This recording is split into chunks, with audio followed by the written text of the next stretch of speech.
Solo Leveling Season 2 arrives from the shadow, crashes onto the screen with a bang. Sung Jinbu is back, leveling up harder than ever, commanding his shadow army and facing threats that will make your jaw drop.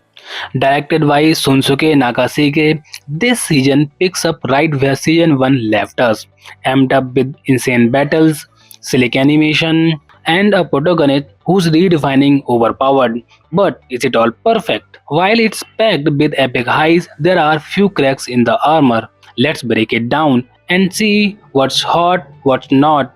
What I loved. The opening theme song is absolute banger. It hits hard, sets the mood, and instantly gets you hyped for what's coming. Perfect way to kick off the season. It captures the essence of solo leveling with its electrifying energy. The action is next level insanity. Season 2 wastes no time throwing us into the chaos with the Red Gate arc, battling ice elves and giant polar bears. The fights are fast, brutal, and dripping with style. The moment Jinbu summons his shadow army to storm the enemy in episode 1, chills. The choreography is tight and every punch lands with weight. Pure adrenaline from start to finish. When Sung Jinbu said, "No questions, no demand," this dialogue really hits different and suited his aura and attitude. When the fighting moments arise with the elves, the way he calls his shadow army and assign their first mission is really one of the coldest moments of the season. Jinbu's not just stacking stats anymore, he is growing into a leader who owns every room he walks into.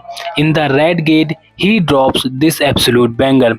I will protect you. The only thing you have to do is no questions, no demand. That's not just a flex, it's a promise. He's strategic, cool headed, and driven by something deeper than power.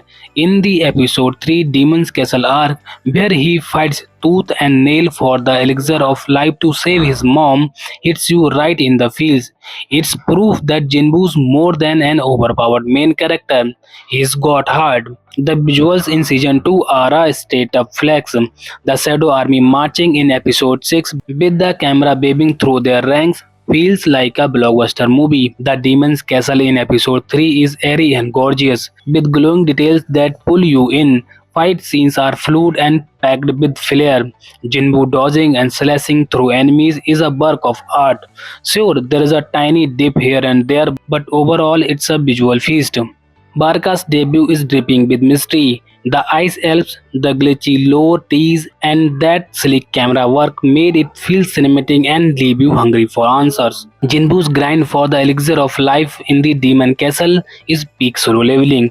Brutal fights, stunning visuals, and a rare soft moment with Yu make it unforgettable.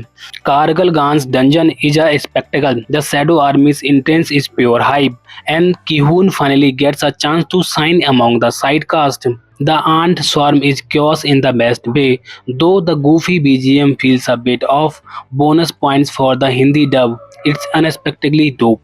Jinbu curing his mom with the elixir of life is a tearjerker. Although there are not many standout side characters, a few still manage to leave an impression.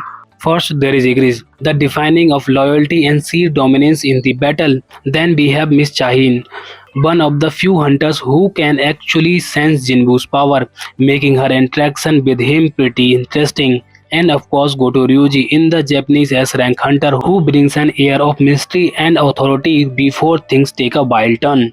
The test combat between Japan and Korea's S-rank hunters was intense, setting the stage for what's to come.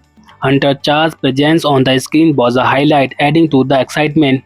And then came Jinbu's grand entry in Jeju Island, chaotic, overwhelming, and absolutely thrilling.